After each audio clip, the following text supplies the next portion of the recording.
The empty workshop. Charlie wiped his brow as he stood in the middle of his workshop, the rhythmic sound of his sandpaper smoothing over a piece of oak. It was quiet here, the only sound breaking the silence being the occasional creak of the wooden beams above. His hands moved with practiced ease, carving, shaping, and refining the piece of furniture in front of him. The smell of freshly cut wood was comforting, almost therapeutic. This was his sanctuary, a place where time felt like it slowed down, where the weight of the world seemed to ease from his shoulders. At 40, Charlie had earned every gray streak in his dark hair. Years of hard work and grief had sculpted his features, and the faint creases around his eyes were evidence of a life lived fully, though not without its fair share of sorrow. His face still bore the warmth of his once infamous smile, but now it was softened by the experiences that had brought him to this point. The smile came less often these days, though it lingered when he thought of Ellen. Ellen. The mere thought of her made his heart tighten. It had been 2 years since she passed. The hole she left in his life was indescribable. They had been a team, inseparable, bound by love, by a dream of a life together that was as real as the walls of their home. But now those walls felt hollow. The room that once hummed with their shared laughter, the evenings spent dreaming of their future children, now stood as a silent testament to all that had been lost. As Charlie ran his fingers over the rough grain of the oak, he let his mind wander, as it often did. The scent of wood, the feel of the grain beneath his fingertips, always had a way of bringing him back to memories of Ellen. He could see her in his mind's eye, her curly hair bouncing as she laughed, the sound of her voice calling out to him from across the room, her smile that could light up the darkest days. Those memories were all he had left. He could still feel the echo of her touch, the warmth of her hand in his. But when he reached for it, all he found was empty air. "I miss you, Ellen," he whispered, his voice barely above a murmur, lost in the vast silence of the room. His hands froze for a moment, the sandpaper still in his grip. He closed his eyes, letting the flood of memories wash over him. The weight of her absence was still as sharp as it had been on the day she was gone. He opened his eyes, blinking away the mistiness that had begun to cloud them. It wasn't just her death that left him empty. It was the absence of the life they had planned together. They had always wanted children, dreamed of it, even. Charlie could still hear their conversations late at night, as they lay in bed, talking about the kind of parents they wanted to be. Ellen had always imagined a little girl with wild curls, a boy who would share Charlie's mischievous grin. They talked about the mess of toys scattered across the house, the sound of little feet running through the halls.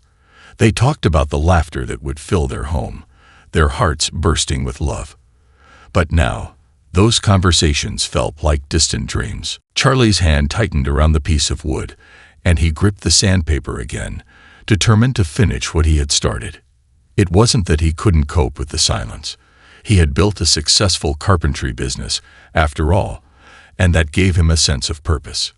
But nothing, not even his work, could fill the void that Ellen's absence had created.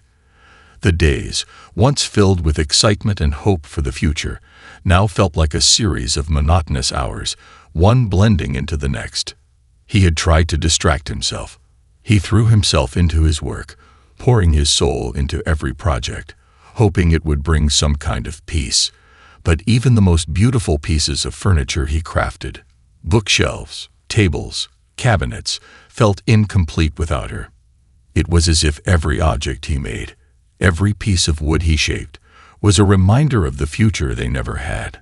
He wondered, sometimes, if he could have done more, if there had been something he could have done differently to change the outcome.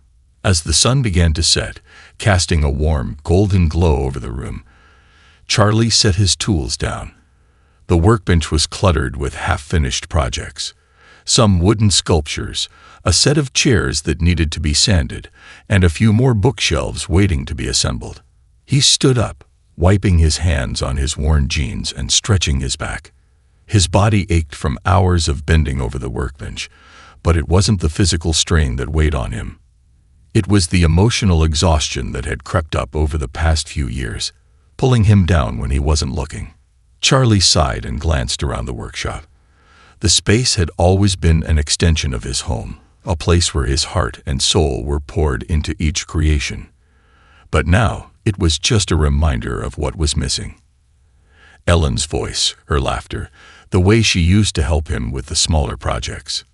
Painting, arranging, finishing touches. She had always been there, in every room, every corner. Now all he had were the memories of her presence, a presence that seemed to linger like a shadow, never truly gone, but always just out of reach. The emptiness of the space overwhelmed him. He turned and walked through the side door that led into the house. The familiar creak of the wooden floorboards beneath his boots felt both comforting and sorrowful. The house was quiet. Too quiet. He didn't realize how much noise Ellen had brought into it until it was gone. There was no laughter, no little voice calling out his name, no sound of her humming as she went about her day. The silence was a constant reminder that his life was no longer whole. In the kitchen, Charlie prepared a simple meal, just a sandwich, some fruit, and a cup of tea. He moved through the motions like an automaton, his thoughts drifting again to the family they had dreamed of having. The empty chairs around the dining table seemed to mock him. He could almost hear Ellen's voice, imagining her asking him what he wanted for dinner or laughing at some silly joke he'd made. But now it was just him, just Charlie. Sitting down at the table, Charlie picked up his sandwich but found himself unable to eat. His appetite had long since disappeared. Instead, he stared at the empty chairs, his mind filled with what could have been. A girl with Ellen's curly hair, a boy who would carry on his legacy. This was the family he had always wanted, but now it seemed like a dream that would never come true. He wondered if Ellen had known this would happen, if she had known that she would be gone before they had the chance to make their dream a reality. Would she have wanted him to be alone, waiting for something that would never come? He didn't know the answer, but the question echoed in his mind, unanswered and painful. That night, Charlie found himself at the local church. It had become a habit of his to spend time there, helping with the upkeep and maintenance of the building. The stained glass windows offered a calming presence, and the quiet pews gave him a sense of solace. Father Samuel, the priest, often spoke to him about finding peace in the silence, about letting go of the past to make room for the future. But tonight, Charlie couldn't find that peace. The grief, the loneliness, it was too much. "Charlie, you're looking a little distant tonight," Father Samuel said, his voice gentle as he approached the carpenter, who was sitting alone in the back pew. Charlie glanced up at the priest, offering a small smile. "Just thinking," he said, his voice tinged with weariness. "I know," Father Samuel replied, sitting beside him. "It's been 2 years, but the pain of losing someone like Ellen doesn't fade quickly. It's a part of you now." Charlie nodded, feeling the weight of the priest's words. "I don't know what to do anymore. I thought time would help, but it feels like it's getting harder." Father Samuel rested a hand on Charlie's shoulder, offering silent comfort. "Grief has a way of wearing us down. But remember, Charlie, the love you shared with Ellen doesn't have to fade. It just has to be carried forward in other ways." Charlie looked out at the church, his mind swirling with Father Samuel's words. What did that mean for him? How could he carry Ellen's love forward when everything felt so lost? And then, for the first time in a long while, a thought crossed his mind. Maybe it wasn't too late to create the family they had always dreamed of. Maybe, just maybe, he could find a way to fill the empty chairs around his table after all. The call to love. The days following his conversation with Father Samuel were filled with a mix of confusion and clarity. Charlie felt as though the words of the priest had opened something inside of him, something he'd been unwilling to acknowledge for a long time. Love, he realized, was not meant to be hoarded, nor was it something that could fade with time. It was meant to be shared, to grow, to transform into something greater.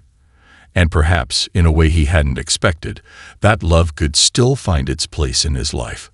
He spent the next few days walking through his house in a haze, moving from room to room, touching the things that reminded him of Ellen, the photograph of their honeymoon, the quilt she had sewn by hand, the small collection of books they had planned to read together. He could almost feel her presence, like a whisper on the wind, but it was always just out of reach. It made his heart ache, yet it also gave him the strength to think of the future, to imagine the possibility of something new. Charlie didn't know exactly what had drawn him to the idea of adoption.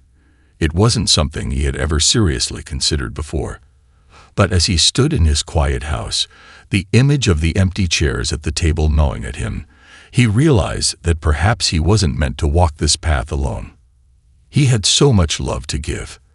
And there were children out there, children who had never known the warmth of a family, the safety of a home, the comfort of unconditional love. In his heart, he knew that adopting children wasn't about filling a void left by Ellen. It was about giving a chance, an opportunity for love to grow again, for joy to return to the corners of his life. He could feel Ellen's spirit in that decision, as if she, too, was encouraging him to open his heart to the world, to find a new purpose. After much contemplation, Charlie decided to visit the local foster home. It wasn't far from his house, a small, humble building on the edge of town. The moment he stepped through the door, the smell of old wood and cleaning products hit him. The walls, though bright, seemed to echo with the absence of laughter, of hope. Children's artwork was pinned to the bulletin boards, but there was an air of sadness in the room. Charlie approached the reception desk, where a woman with kind eyes greeted him. Her name was Martha, and she had worked at the foster home for many years. When Charlie explained his desire to adopt, her face lit up with cautious optimism. She had seen many families come and go, each one with their own reasons for adopting. But there was something different in Charlie's voice, something sincere. "Tell me more about why you're interested in adopting," Martha asked, her eyes searching his face as if trying to read his soul. Charlie hesitated for a moment. "I've always wanted to have children," he said quietly. "My wife and I tried for years, but we couldn't have any. And now, after losing her, I realized that I can still build a family. There are children out there who need a home, and I want to give them a chance. I have a lot of love to give." Martha nodded thoughtfully. "It's not an easy decision, but it's one that changes lives. Not just for the children, but for you too." Charlie smiled faintly. "I know. I'm ready." Martha leaned forward, her voice lowering. "We have 3 girls here, sisters. They're a bit older than most of the children we have available for adoption, but they're in desperate need of a stable home. Their story is a difficult one. They've been through a lot." Charlie felt a tightness in his chest. He could hear the concern in Martha's voice. These girls had been through hardship, pain, just like so many others in foster care. But something in Charlie stirred at the mention of them. He couldn't explain it, but it was as if these girls were calling to him. He had always dreamed of having a family, and now here was a chance to make that dream a reality, one that could heal not just his heart, but theirs too. "I'd like to meet them," Charlie said, his voice steady. Martha smiled warmly. "I'll set it up. But be prepared, Charlie. These girls have been through a lot. They've faced rejection, abandonment, and hardship. They may not open up right away. It will take time." "I understand," Charlie replied, his resolve strengthening. "I'm willing to wait." The next day, Charlie returned to the foster home, his heart thudding with both excitement and nervousness. The girls were sitting in a small room, playing quietly with a few toys and books. As Charlie walked in, they looked up, their faces cautious but curious. The oldest, a girl of about 9, was the first to speak. Her name was Maya. "You're here to take us, aren't you?" Maya asked bluntly, her eyes searching Charlie's face. Charlie knelt down to her level, trying his best to appear warm and approachable. "I'm here to meet you, Maya," he said softly. "I'm not here to take you anywhere. I just wanted to get to know you." Maya eyed him skeptically. "Why do you want to get to know us?" Charlie smiled gently, feeling the surge of compassion for this little girl who had already been let down by so many adults. "Because I think I can give you a good home, a safe place to live and love. I want to be your family, if you'll let me. Maya seemed to process this for a moment, then glanced at her younger sisters, Jada and Zoe. Jada was 6, her eyes wide with innocence, while Zoe was just 4, shy and reserved. They watched Charlie warily, unsure of what to make of him. Charlie didn't rush them. He didn't try to convince them with words. Instead, he spent the next hour simply sitting with them. He played with them, asked them questions about their favorite things, and let them set the pace. Maya, though quiet and hesitant, began to open up, telling him about her love for drawing and reading. Jada shyly showed him a collection of stuffed animals she had arranged in a circle, while Zoe tugged at his sleeve, wanting him to watch as she built a tower out of blocks. As the time passed, Charlie began to feel a bond forming with these girls. He could see the pain in their eyes, the uncertainty that stemmed from years of being passed from one home to another. But he also saw something else, a flicker of hope. They were so young, and yet, in their hearts, they wanted to believe that love could find them again. They wanted to believe that they could have a family. After the visit, Charlie sat down with Martha in her office. "I want to adopt them," he said without hesitation. All 3 of them, Maya, Jada, and Zoe. Martha studied him for a moment before nodding slowly. "You know it won't be easy. There will be a lot of challenges. The girls have trust issues, and the transition might be hard for them." Charlie's gaze hardened with determination. "I understand, but I'm ready to take on whatever comes.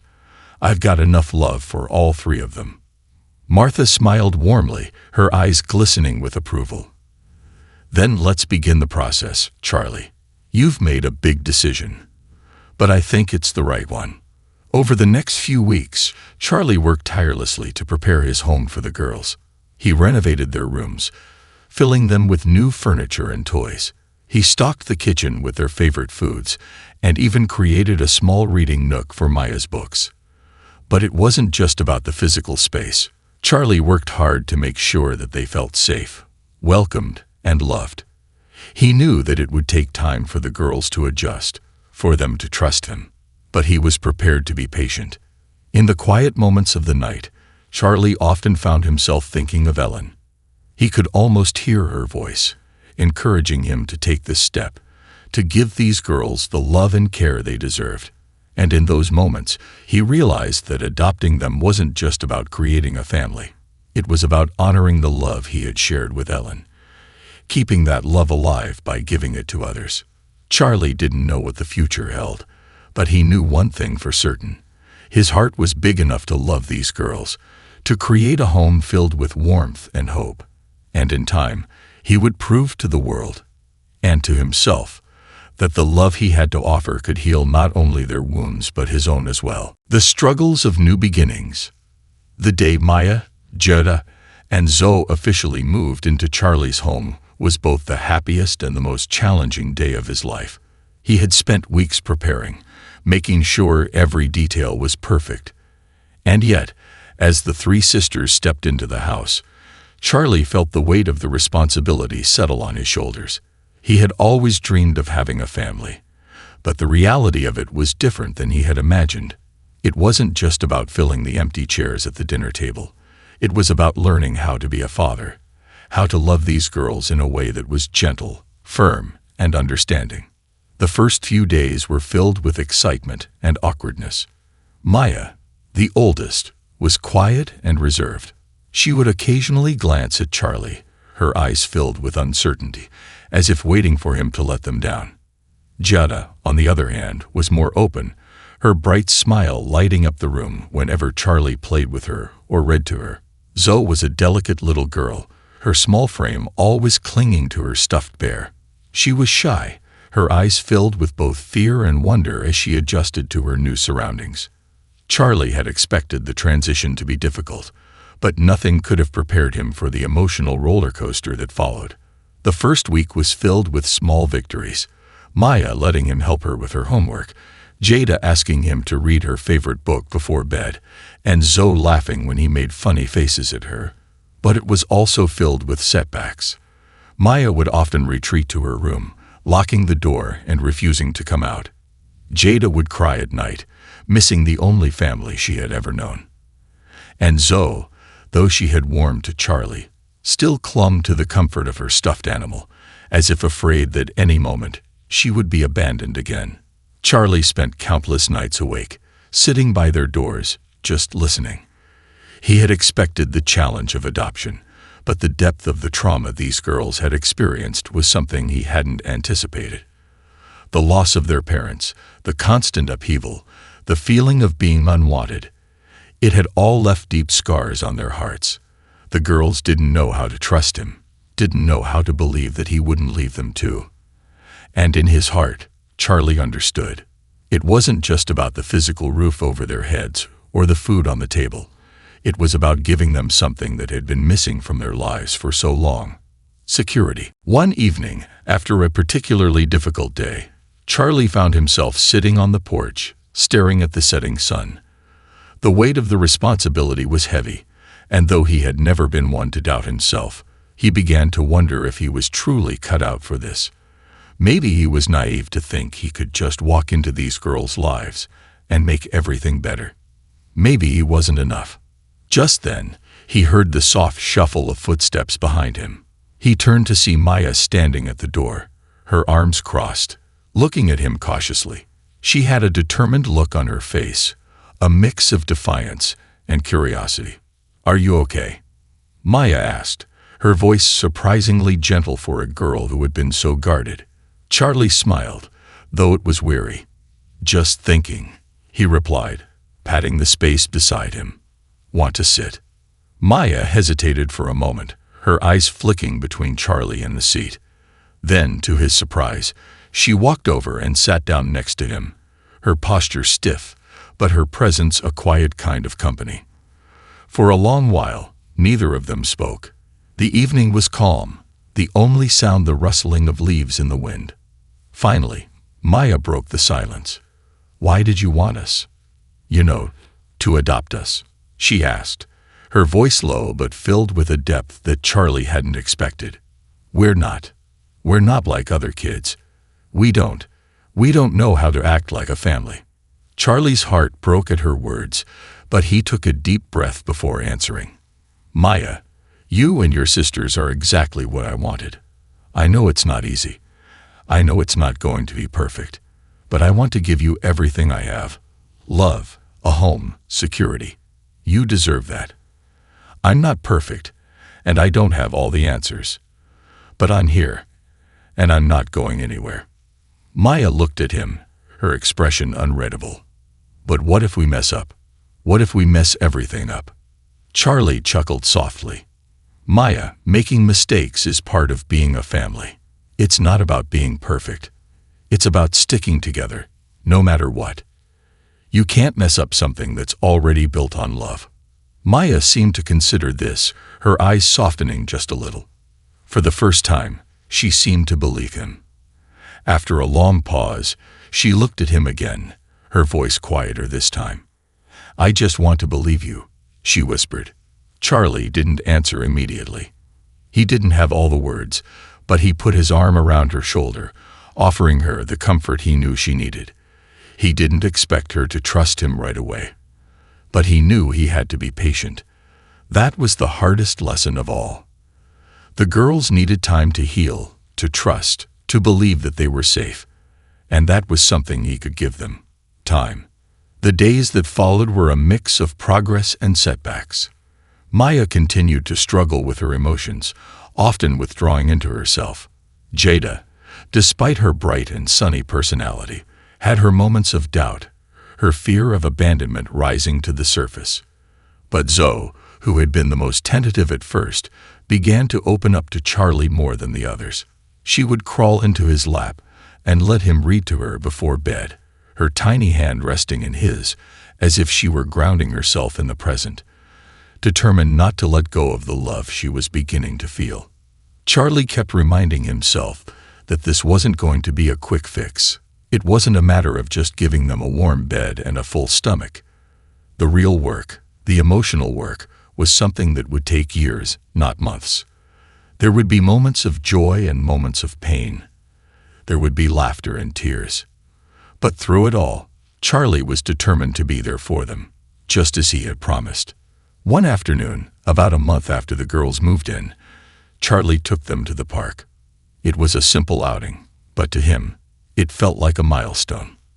As they played together, Maya climbing to the top of the jungle gym, Jada running after a frisbee, Zoe contentedly swinging back and forth.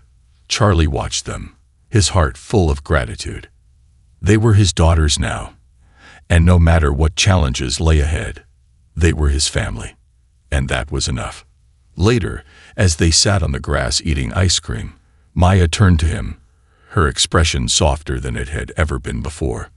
"Charlie," she said quietly, her voice full of hesitation, "we never had a real family before, but you're trying.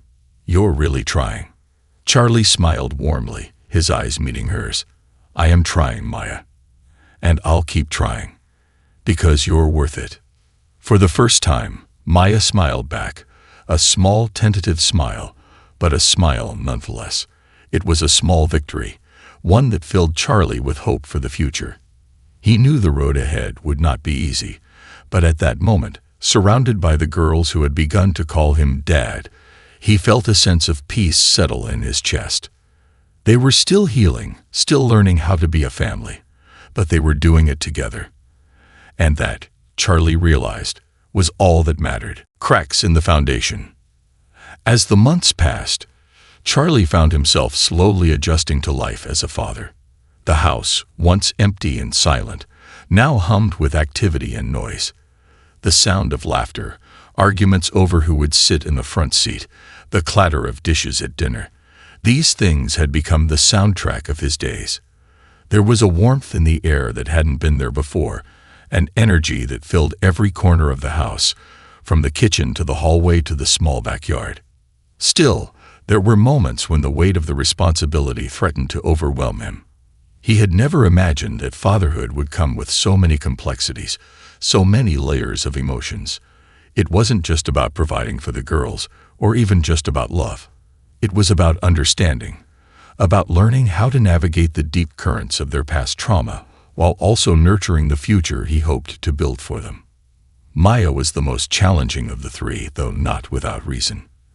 At 9 years old, she carried the heaviest burden. The older the child, the deeper the scars, and Charlie knew that Maya's past had left a mark that would take time, and a lot of patience, to heal. She still often retreated into herself, shutting herself off from the rest of the world, especially when things became difficult. There were nights when she would lie in bed, staring out the window as though lost in thoughts too big for her to express. There were days when she simply wouldn't speak, and Charlie couldn't help but wonder if his attempts to offer her comfort were being rejected.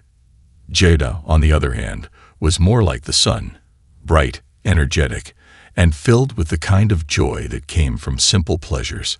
She adored Charlie, always looking for ways to make him laugh, or to make him proud. But there were moments, too, when that brightness dimmed, when she would come to him with a question about her past, about where her real parents were, why they couldn't come for her, why she didn't have a real family. Charlie did his best to answer, to be honest without being hurtful, but he felt a sense of helplessness every time. He could only tell them so much, and the parts of their past that were too painful to talk about often lingered in the air like unspoken truths. Zoe, the youngest, was still trying to make sense of her new world. She had grown more comfortable with Charlie than the others, often snuggling up beside him on the couch to watch TV or asking him to play her favorite game. But every now and then, a sadness would settle over her, especially when she saw other kids with their parents at school or in the park. Charlie had caught her looking at families with longing in her eyes, her small fingers clutching her stuffed bear a little tighter. She was still too young to fully understand the circumstances that had brought her to him, but her quiet longing was a reminder of the deep wound that existed in her heart. Charlie knew he had a long road ahead of him. These girls weren't going to be healed overnight. They were broken, but they were also beautiful, and with every passing day, Charlie believed more and more that he was capable of helping them heal, of creating a family where none had existed before. But it wasn't always easy. There were times when the girl's struggles clashed with his own, times when their pain seemed like an insurmountable wall, and he found himself questioning whether he was truly enough to support them through it all. There were nights when he lay awake, staring at the ceiling, wondering if his love alone could be enough to fill the gaping hole in their hearts. One evening, as the sky darkened and the house grew quieter with the girls tucked into bed, Charlie stood at the window of his workshop, looking out at the stars. He wasn't sure why he was drawn to the window that night, but he stood there for a long time, lost in thought. It was then that he heard the sound of footsteps behind him, slow, deliberate. He turned to find Maya standing in the doorway, her eyes downcast. "I don't know how to be a daughter," Maya said quietly, her voice cracking. "I don't know how to do what you want me to do. You say you love me, but I don't know what that means. I don't know how to trust that you won't leave." Charlie's heart sank, and he walked toward her, kneeling down to her level. There was a rawness in her voice, a vulnerability that she rarely allowed anyone to see. Maya was tough on the outside, but underneath it all, she was just a little girl who had been abandoned and hurt too many times. The walls she had built around herself were a fortress, one that no one could penetrate, not even him. "I understand, Maya," Charlie said softly, his hand resting on her shoulder. "I know it's hard, and I know that trust doesn't come easily, but I'm not going anywhere. I'm here, and I'm not going to leave you. It's not about what you can do for me. It's about what I can do for you. You don't have to be perfect. You just have to be yourself." Maya looked up at him then, her dark eyes filled with uncertainty, but also with something else. Hope. "I don't want to be disappointed again," she whispered, her voice barely audible. Charlie's chest tightened. "I don't want to disappoint you either, Maya. But I can promise you this. I will always be here. No matter what happens, I'm here." Maya didn't answer right away. Instead, she reached out and hugged him, her small arms wrapping around his neck as though she were holding on for dear life. For a moment, neither of them spoke. Charlie could feel the weight of her pain, the raw emotion in the hug, and he held her tightly, not wanting to let go. After a long moment, Maya pulled back, her face a little flushed, her eyes still uncertain. But there was a softness there now, a flicker of belief that hadn't been there before. Maybe I can try," she said, her voice tentative. Charlie smiled, his heart swelling with both pride and relief. "That's all I ask, Maya. Just try. One day at a time." As the days went by, Charlie continued to do everything he could to show the girls that he was there for them. There were moments of joy, birthday parties, family dinners, trips to the park, but there were also moments of frustration and sadness. Maya's trust was still fragile, and there were days when she pushed Charlie away, retreating into herself. Jada's questions about her past often left Charlie feeling helpless, unsure of how to explain things without causing more pain. And Zoe's quiet longing for her birth parents continued to weigh heavily on Charlie's heart. But through it all, he never gave up. The foundation of their family, though still fragile, was growing stronger each day. Maya, Jada, and Zoe were beginning to understand that love didn't have to be earned. It was simply given. And Charlie, for all his doubts, was learning that the love he had to offer was the most powerful thing he could give them. It was a constant, unwavering force, one that would never break, no matter the challenges they faced. As the months stretched into years, Charlie continued to build the life he had always dreamed of, one where love was abundant and unconditional. There were still struggles, still times when the cracks in their foundation threatened to undo everything, but they faced those struggles together. And that, Charlie realized, was the true essence of family. The storm before the calm. The seasons shifted as time passed, and with each change came new lessons, new challenges, and new growth. Charlie had found a rhythm in his life as a father, and though the road ahead was still uncertain, there were moments of genuine laughter, of shared joy, of small victories that gave him hope. But as with any family, nothing was ever as simple as it seemed. As Charlie navigated the ups and downs of fatherhood, the cracks in their foundation would continue to appear, and the weight of the past would inevitably pull them down. Yet there was something different now. Maya, Jada, and Zoe were beginning to heal, slowly but surely, and Charlie was beginning to see the fruits of his hard work. However, life has a way of throwing curveballs when least expected. As the months passed, a new challenge emerged, one that neither Charlie nor the girls could have foreseen. It all started on a quiet Saturday morning in early spring. Charlie had just finished making pancakes, the sweet aroma filling the house as he set the table for breakfast. Maya, who had been the first to wake up as usual, sat at the kitchen counter, her fingers absently tracing the rim of her cereal bowl. She had become quieter as of late, retreating further into herself when the world seemed to ask too much of her. Charlie noticed the change immediately, the way her eyes were distant, her posture slightly hunched as if carrying an invisible weight. "Maya, you okay?" Charlie asked gently, setting down a stack of pancakes in front of her. Maya didn't answer right away.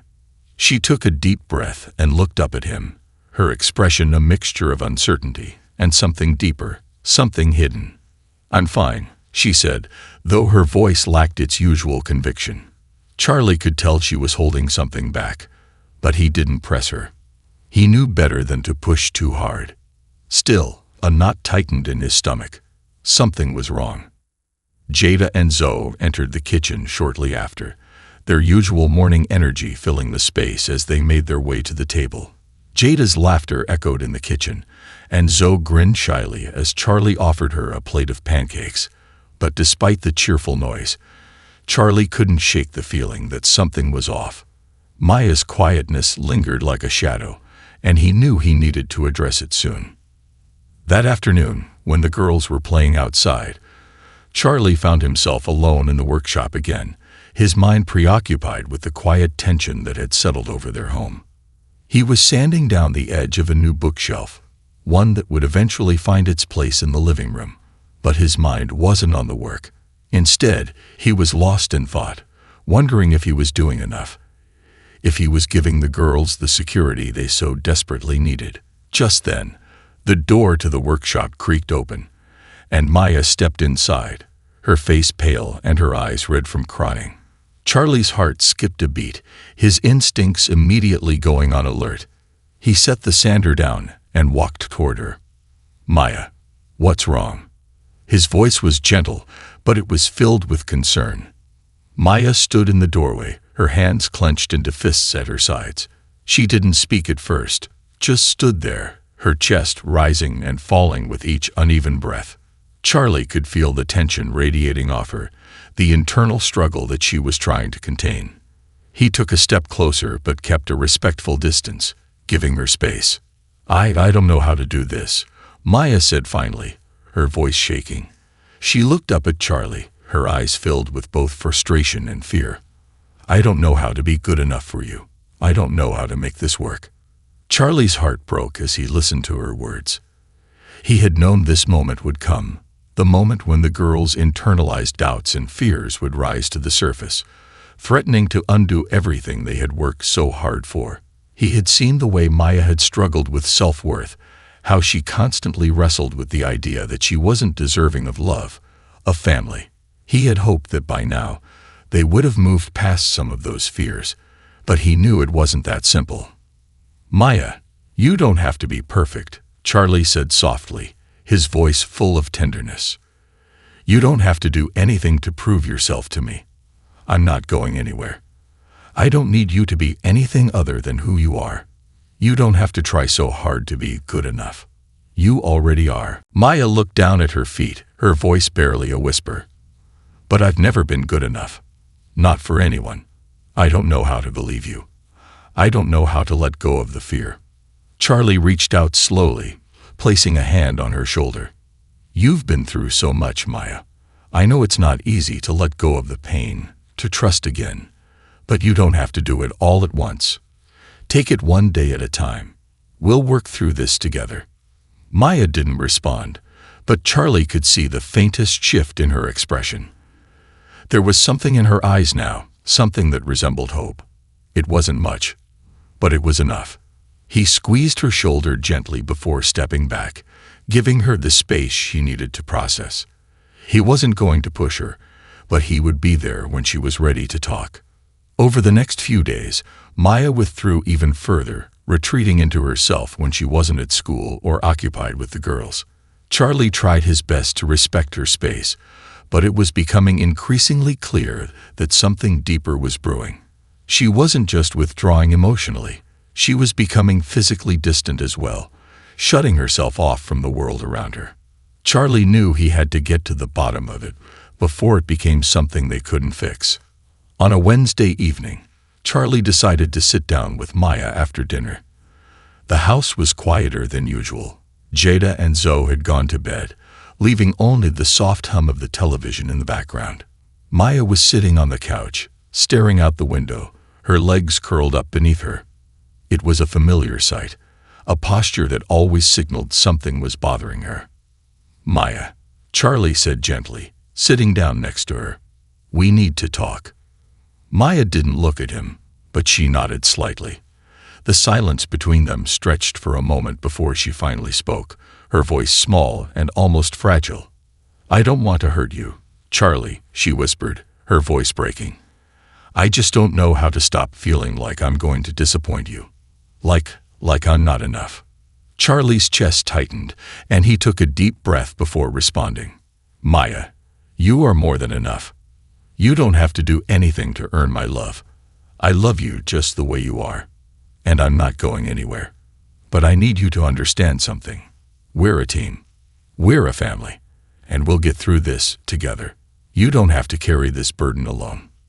Maya's eyes filled with tears, and for the first time in a long while, she let them fall. She didn't try to hold them back, didn't try to hide the vulnerability she had kept locked inside for so long. And Charlie, seeing her so raw and exposed, could do nothing but pull her into his arms, holding her close as she cried. "You don't have to do it alone," he whispered again, the words full of the promise he had made all those months ago. "You're my daughter, and I'm not going anywhere. I will always be here." In that moment, Charlie felt something shift between them. It wasn't a magical fix, not by any means, but it was a beginning. Maya, for the first time in months, allowed herself to lean on him, to trust him with the weight of her pain. And in that small act of surrender, Charlie saw the beginning of healing. It wouldn't happen overnight, but it was a start. For the first time in a long time, Charlie believed they could get through anything. No matter the storms that would come, no matter the cracks in their foundation, they would rebuild. Together, the bonds that bind. The weeks following that pivotal moment between Charlie and Maya were slow but steady. Maya had begun to let her guard down, bit by bit, though it was still a process, and there were days when the weight of her past seemed to pull her back into herself. But with each new step forward, she proved to Charlie just how resilient she was, how resilient all of them were.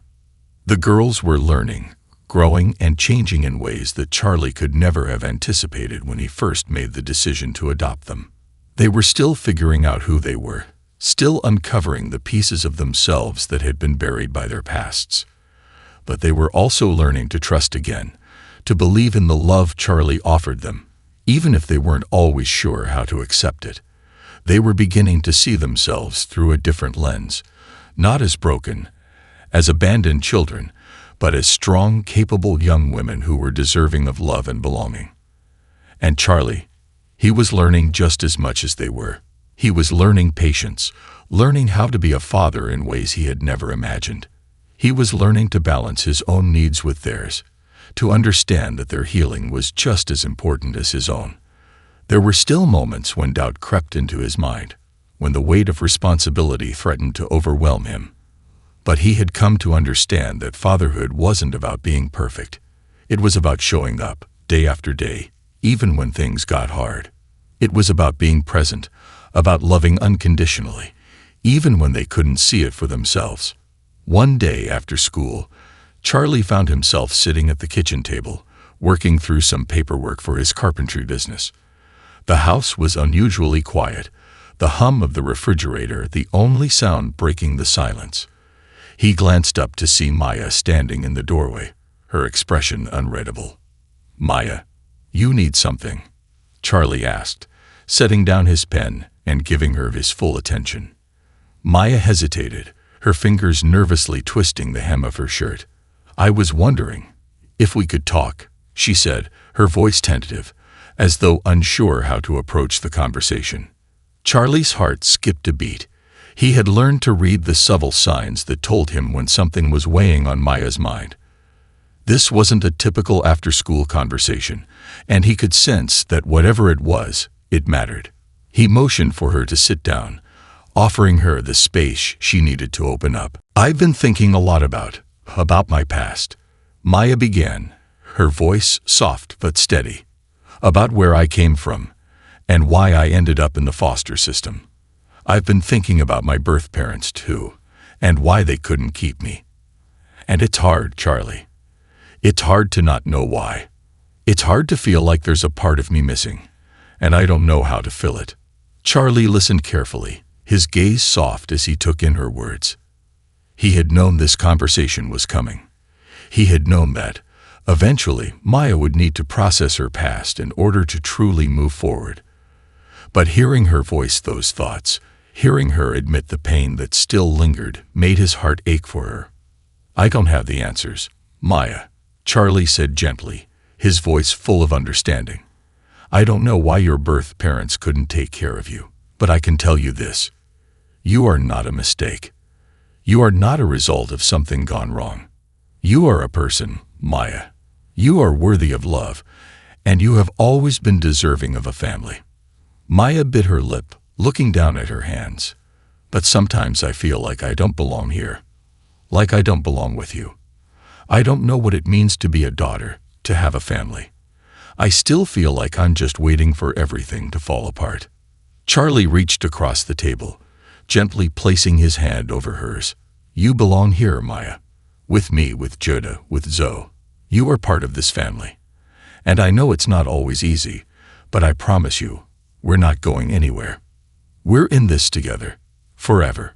Maya didn't respond right away, but Charlie could see the wheels turning in her mind. It wasn't an instant transformation. He knew that, but there was something in her eyes now, something that resembled acceptance. It wasn't total, not yet, but it was a step. "I'm sorry," Maya said after a long pause, her voice small.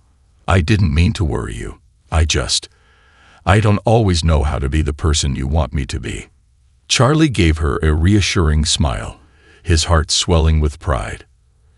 "You don't have to be anyone but yourself, Maya. That's enough for me." The door creaked open, and Jada and Zoe walked into the room, their voices filling the space with energy and life. The moment between Charlie and Maya had been quiet, introspective, but now the room felt brighter again. The girls were here, together, and in this moment, Charlie realized just how far they had all come. Jada looked from Charlie to Maya and back, sensing the heaviness that had settled over the room. She gave Maya a small smile before bounding over to Charlie's side. "You okay, Maya?" she asked, her tone light and carefree. Maya nodded, offering a small smile in return. "Yeah, I think I'm starting to be." Charlie couldn't help but smile at the sight of the two girls, side by side. They were growing up so quickly, in ways he hadn't imagined. They were learning how to rely on each other, how to support one another. There was still so much they had to work through, so many layers to peel back, but there was something undeniably beautiful about their bond. The pain they had endured hadn't broken them. It had made them stronger. It had forged an unbreakable connection between them, one that no amount of time or hardship could undo. Days turned into weeks, and weeks into months. The girls' healing continued, each step forward a testament to the strength they carried within them. There were still moments of doubt, moments when the shadows of their pasts crept in, but those moments were becoming fewer and farther between. They were beginning to believe, slowly but surely, that they could build a future that was theirs to claim. Charlie, too, had grown in ways he hadn't expected. He was no longer the man who had stood alone in his workshop, unsure of what his life would look like after Ellen's passing. He was now a father, a protector, a guide, and he was learning that family wasn't just about blood. It was about love, about commitment, about showing up, even when things were hard. He had found purpose again, something he hadn't known he was missing until the girls had come into his life.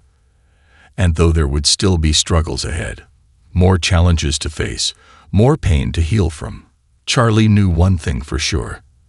They would face it together. They were a family now, bound not by circumstance, but by choice, and that bond was stronger than anything they had ever known. As Charlie watched the girls grow, as he witnessed their resilience, their laughter, and their love, he couldn't help but feel a sense of pride swell in his chest. They were no longer the frightened, lost children who had arrived at his door all those years ago. They were thriving, and it was a beautiful thing to witness.